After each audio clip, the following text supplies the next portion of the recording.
The Springbok women's sevens team have had a torrid time in the Cape Town Sevens after being thumped 52-0 and 24-0 by Australia and Ireland yesterday. Now, the home side lost to Spain this afternoon. Meanwhile, the men's team saw off Canada and Fiji and face France later today. For more on this, we're joined live from the Cape Town Stadium, eNCA sports reporter, as well as my lovely colleague, Percivale Young.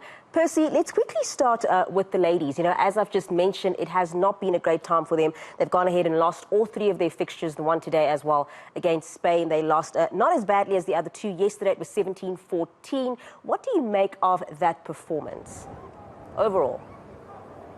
Yes, good afternoon, Nicole. Here from a rather windy Cape Town. I can tell you the weather has changed dramatically over the last hour or two, ma'am. In fact, it's now become so overcast here, and it's become one of the biggest talking points here at the Cape Town Stadium.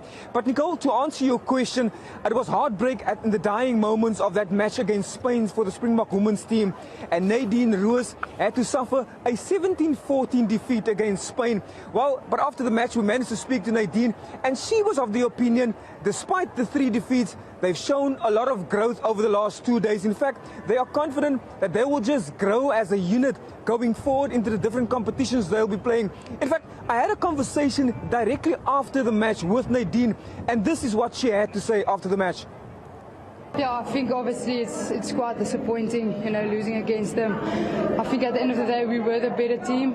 We just couldn't hold on to our ball possession, and that at the end of the day is the result. The ladies really fought hard out there on the fence, and we just couldn't retain the ball. But at least the fighting spirit is there, and I think that's a massive positive for us as a team, and that's something we can really build on.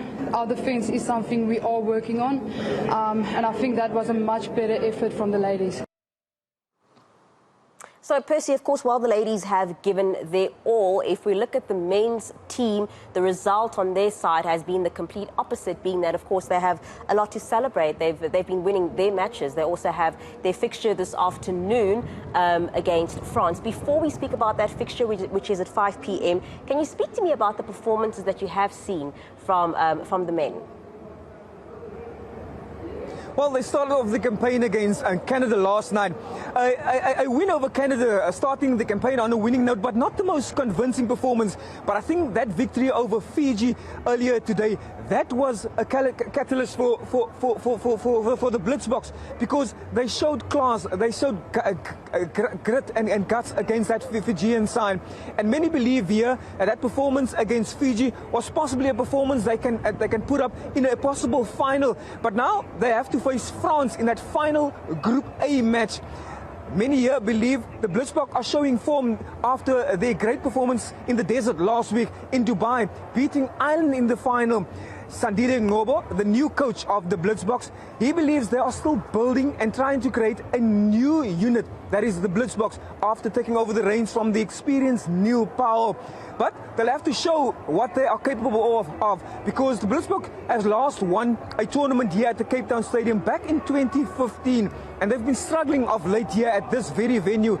Philip Snyman, his assistant, says one of their biggest concerns is playing in front of their home crowd, playing in front of their family members, and a lot of times that pressure adds a lot of problems for them. But they're hoping to fare much better this time around, especially when they face France this afternoon. So what do you expect to see then ahead of the match, in the match with France this afternoon? I mean, after them having had great matches previously, what do you expect to see then from the Blitzboks there? Well, Nicole, based on the performance against Fiji, on paper, the Blitzboks should be the favourite heading to the match against France, and then possibly top the Group A then. Then they'll qualify for the knockout stages. If they top the group, they will possibly play one of the weaker side, well, the second place side in another group, and that match will be played eventually latest tonight, around about 9 p.m. South African time. Who they'll play, they'll still have to wait and see who their opponents will be. But for now, their first assignment is to get past that French side. They can't underestimate the side, because on a good day, France will possibly upset this Blitzboks side. But Coach Sandile Ngobo and his assistants and Captain Siviwe Soizwapi will know they'll have to be at their best if they want a clean sweep in Group A, finishing off against France later this afternoon. You made mention in the beginning, Percy, of the weather there in Cape Town. You said it's been a talking point, and you also mentioned that it's quite windy. We have seen over the past couple of weeks within Gauteng, as well as other provinces within our country, with the rain that has been happening. There's been a lot of flooding. So are there any concerns that the weather there where you are might worsen in Cape Town later on today? Nicole, it's become one of the biggest talking points here amongst many of our colleagues here, our media colleagues. Some predicting the weather forecast here in Cape Town is there's chances of thunderstorm and even a chance of 60% rain over the next 2 days. We're not exactly sure when those showers are possibly coming down, but many are saying it could have a huge impact on the performances here at the Cape Town Stadium, especially for those teams who are aiming to win this tournament here, whether it's the men's side or the women's side. Nicole, let me just touch on another contentious issue at the moment, is the issue of attendance here.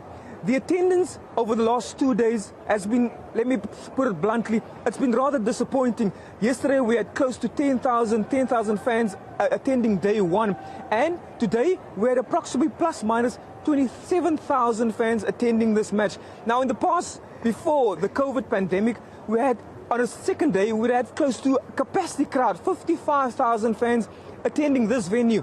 That is not the case here today. And some of the administrators are saying maybe it's because of the economics. Maybe people are struggling financially.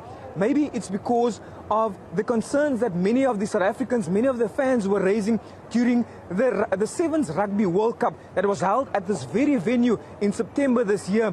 The ticket prices were simply just very expensive. But despite that, many of the officials here say they are still very happy with the performance and the attendance here.